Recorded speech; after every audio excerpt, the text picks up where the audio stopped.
Administrator Victoria Salinas, FEMA Region 10 Administrator Willie Nunn, Washington Emergency Management Director Robert Ezell, and Seattle Office of Emergency Management Director Curry Mayer. We are together today to announce a truly historic investment in Seattle's landmark Carnegie libraries and in our city's climate resiliency. I'm very pleased to share that FEMA, through its Hazard Mitigation Grant Program, has awarded $5.5 million towards a $6.1 million project to modernize cooling and clean air systems at the University Branch Library you see behind me, as well as Columbia, Fremont, Queen Anne, and West Seattle. For those who have lived in Seattle for some time, we know the impacts of climate change, and they are becoming more frequent and more pronounced. We have seen the public health threats climate change can pose to our region. We have faced these threats, and libraries have increasingly played a more important role. One of our top priorities at the library in my time as the chief librarian has been to install air conditioning and more efficient ventilation systems at each of our 27 locations. Our work in this area has increased the number of publicly available cooling centers during extreme heat and clean air centers during wildfire smoke events. Thanks to FEMA's funding, we will be able to ensure all Seattle libraries, including our Carnegie libraries that have served the city for over 100 years, can serve in this increasingly pivotal role for future generations. These 5 libraries are the last remaining libraries in Seattle without air conditioning. We're extremely grateful for this funding so that we can complete our modernization efforts. As public spaces open to all, libraries make our communities more resilient to the impacts of climate change, especially for our most vulnerable neighbors.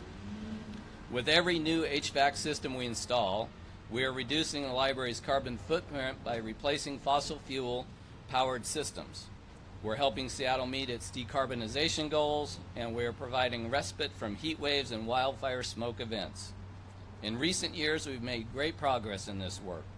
With generous funding from Mayor Harrell and the Seattle City Council, we installed new HVAC systems for Northeast and Southwest branches, 2 of our busiest locations.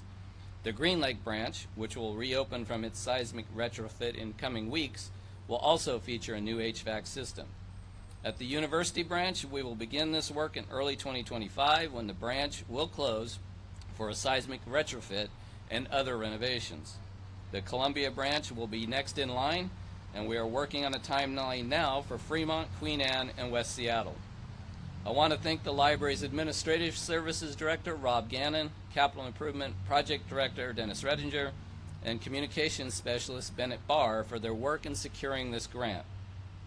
I also want to thank Washington State for contributing an additional $300,000 toward this effort, and our partners at the Washington State Emergency Management Division for their support. FEMA District 10, for all of their help along the way, thank you.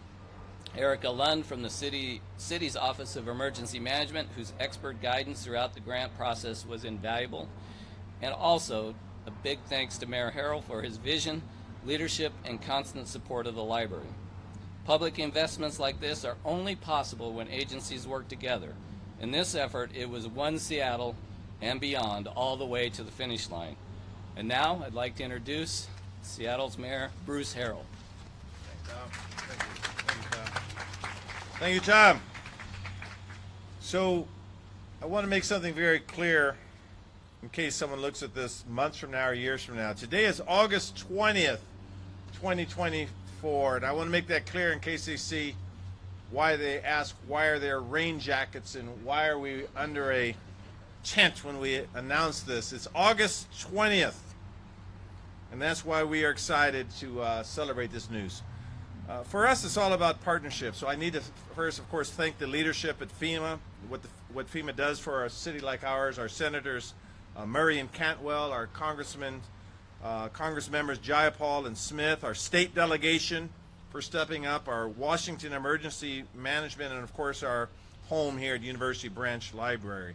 It should not be lost upon us that a few years ago when I took office that we had President Biden sign an executive order on Earth Day here in the city of Seattle. And it should not be lost on us that we're standing in addition to a library right next to the University Food Bank. because our city will only be great if we look at those who are most unfortunate and how we can protect those who are less fortunate, those who need resiliency hubs in order to protect themselves, their health, and their welfare from what we're dealing with. Climate change is real, climate change is here, and it has a real and serious impact on our community. I would like to enter a quote that our Governor Jay Inslee made, which I thought is quite supportive of what we're trying to do. I've said publicly that we have the greenest governor in all of our 50 states, and I'm very proud of that. Governor Jay Inslee said, "We are the first generation to feel the effect of climate change and the last generation who can do something about it." So I sort of want to do a level set with that quote by talking about how our libraries, I think many of you know my mother worked most of her career in a library, and we've always sort of historically thought of it as just a place to learn and educate yourself and to fellowship and enhance our experience around books.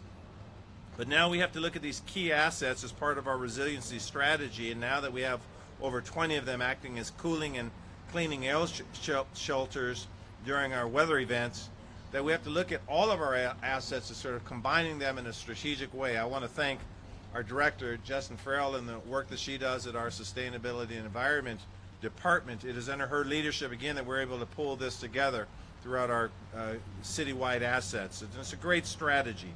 We're trying to reduce emissions and improve sustainability in everything that we do, preparing for the impacts of climate change. In addition to expanding capacity in cities, facilities like libraries, we are working with partners to plan for resiliency hubs to transform community-owned spaces as well. So this is, again, part of our robust strategy when we're looking at heat and smoke events. Quite honestly, I think you've heard many of us here in leadership positions that we've talked about climate change. We could only, that dog is happy. He's celebrating with us right there. See, that's music to my ears. That's a fan right there for climate change. He's saying climate change. We're defeating climate change. Climate change we will only defeat this. I use the analogy of locking fingers, partnerships, collaborative partnerships. We're in this together. This is a very unifying effort, and so this kind of unprecedented investment in addressing climate, the impacts of climate change, is part and parcel of our strategy, again, to work with our federal government. And I want to close by saying thank you again, FEMA, for your commitment and your follow-through and your resources. We will put them to good work, and most importantly, it will be for those who really need it. And those, again, are underrepresented communities and people that will look for health protection from climate change in our resiliency hubs. So thank you very much, and we celebrate with a spirit of humility. Thank you. Let's introduce somebody. And next you will hear from the superstar, Victoria Salinas, and she will speak. The superstar. Thank you. Thank you so much. Appreciate it. Good morning, or good afternoon. It is such a pleasure to be with you all here today to celebrate this important milestone. I oversee FEMA resilience at the national scale, and oftentimes when people think about FEMA, what comes to mind first is our response and recovery mission set. The images of communities devastated is what comes to mind. But for FEMA, resilience is also a core part of what we do. And we're actually now, as we said, in August, which is also National Resilience Month, and this is a year that our administrator has lifted up as the Year of Resilience. Why? Because we want to make sure that everyone understands how we want to be a partner and support in the resilience of all communities for all hazards. And so when I saw that this project was getting the big dollars to help with the libraries in Seattle, I was excited for a number of reasons. One is that we all remember the recent impacts of the heat dome and just the struggles that this community and so many others have faced because of extreme heat. We also recognize that wildfire smoke has continued to plague so many communities, and heat and wildfire smoke end up in a situation where opening the windows, doing things we used to do in the past, are no longer tenable. And so to see a project that was already tackling two hazards, heat and wildfire smoke, was already exciting. But what really drew my attention about this work going on here in Seattle and that really gets to how we want to be a partner at FEMA, which is that we want to be part of your solutions, of your resilience solutions. And so when I walked in the door today to this library and saw the project scope, it was another reiteration of what that looks like. We are helping, through the Hazard Mitigation Grant Program, address a couple of those hazards, right? Wildfire and heat. But the project is so much more. There's a seismic retrofit happening that we heard about to keep people safer when the big earthquake comes. There's changes to accessibility so that this can be a place of respite and learning for all. There's the recognition that in making sure that every action we take leads to decarbonization and a greener future. All of those things are part of what really are at the heart of resilience building. And this project brings that to life in beautiful ways, including, as the mayor mentioned, being nested next to other community assets like the food bank next door. And so that really is the future of resilience building that we see here at FEMA, is that when we're looking to be a partner to a community, it's for all of the hazards, all of those shocks and stresses. And the work underway in Seattle is emblematic of a city, a county, and a state who understand that deeply. And so for us, it's been a true partnership, true pleasure to be a partner on that front and contribute to this major milestone. It's important for us to lift up all the ways in which these hazards can be tackled. Libraries are part of our front line when it comes to emergency response. They're the front lines as cooling options to help make sure that people can go where they want to be when their home is no longer warm, is too warm. And we're seeing cities in particular take so many new ways to tackle this. In the last couple years alone, from a project like this to covered bus shelters in Washington, D.C., to more tree canopy in Portland, Oregon, the innovation is coming from cities when it comes to how we actually tackle resilience building. So it's a true honor as the person that leads resilience for FEMA to be here at this critical milestone in this project and in your trajectory here in Seattle to celebrate the good work. We're here with you and really look forward to the continued work, collaboration, and to seeing these places serve their intended purpose so that every resident of Seattle, the county, and the nation can have the resilient community they all need and deserve. So thank you so much for having me today, and congratulations, Seattle.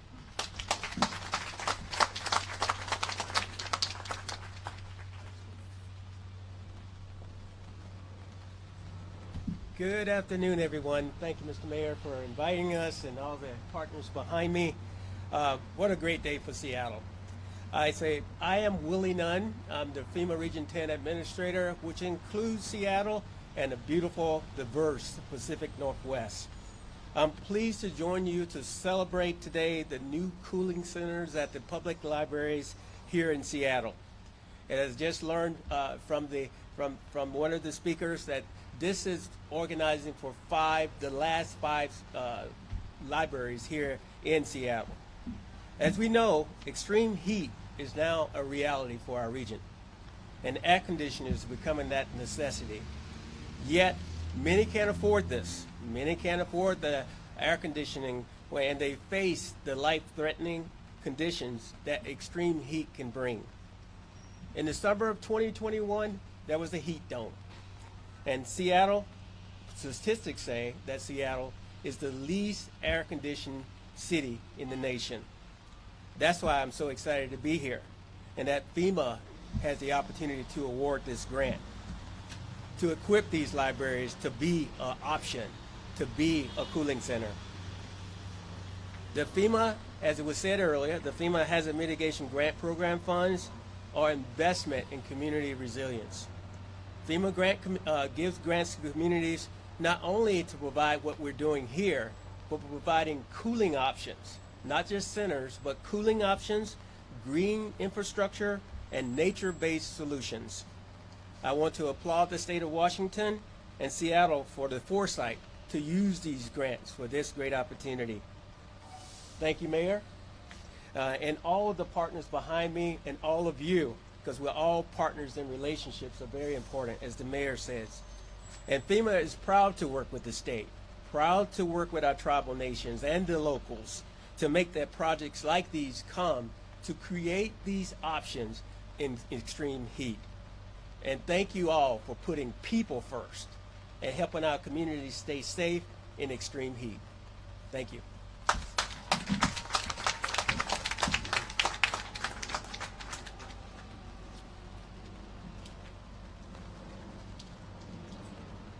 Good afternoon. I appreciate the opportunity to join you today. I'm Robert Ezell, Director of Washington State Emergency Management Division. Projects like this help me sleep a little better tonight, or at night.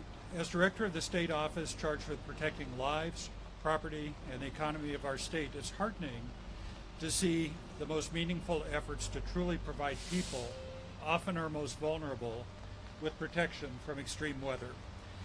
As we saw in 2021 in Washington State, extreme heat can be deadly. Since then, we've had our mitigation team work with jurisdictions across the state to secure federal funds to address this growing threat. It's always a good day to see these efforts pay off. I want to extend my gratitude to the Seattle Public Library System for recognizing the need and not giving up on this grant opportunity. You've been an excellent partner, and our team enjoyed working with you to develop a convincing grant application. It's exciting to see a project like this move forward. This is the first federal award our state has received to support a cooling center, and I'm confident it will serve as a model to help us apply for future federal funding to support similar projects down the road. And my thanks to FEMA for allocating the funds necessary to bring this project to life. It's an honor to welcome Deputy Administrator Victoria Salinas to our beautiful state, and thank you for making the trip out here. While air conditioning seems like such a simple solution, it can be costly and require an awful lot of work. This federal funding ensures this vital work continues and provides people across the region with a refuge from extreme heat and wildfire smoke. We know with climate change, these threats are only increasing. In emergency management, we often say it's a team sport. Same goes for taking care of our communities. I'm proud to be surrounded by so many dedicated partners who share our commitment to the well-being of our residents. My congratulations to everyone involved, and my thanks for your partnership to help protect those who call Washington home.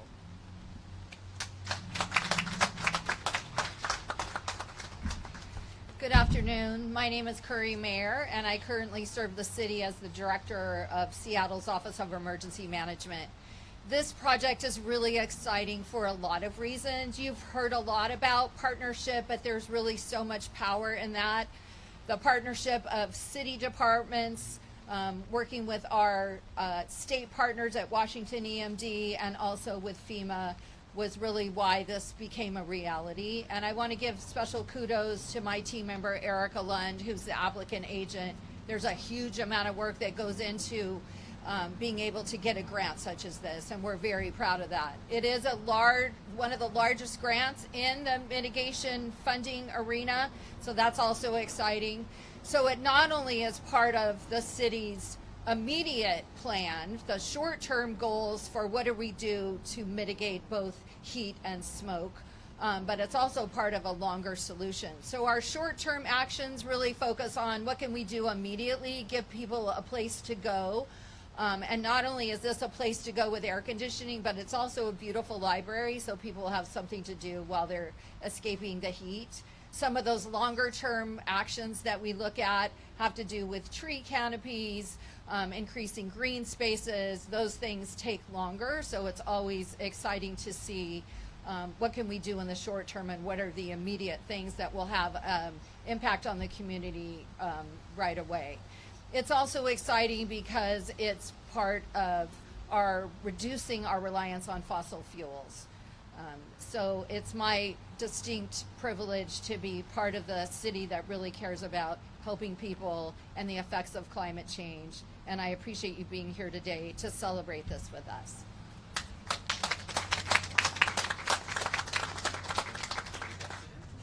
That's it? Take some pictures, or? If there are any, we're going to take some pictures, but if there are any questions for any of the speakers, we'll entertain one or two. And if not, we're going to take some cool pictures. And again, in closing, thank you very much. Thank you on behalf of the city. Thank you for this partnership. We really look forward to it. So we're all good? 3, 2, 1, Seattle. Thank you very much. Let's take a picture.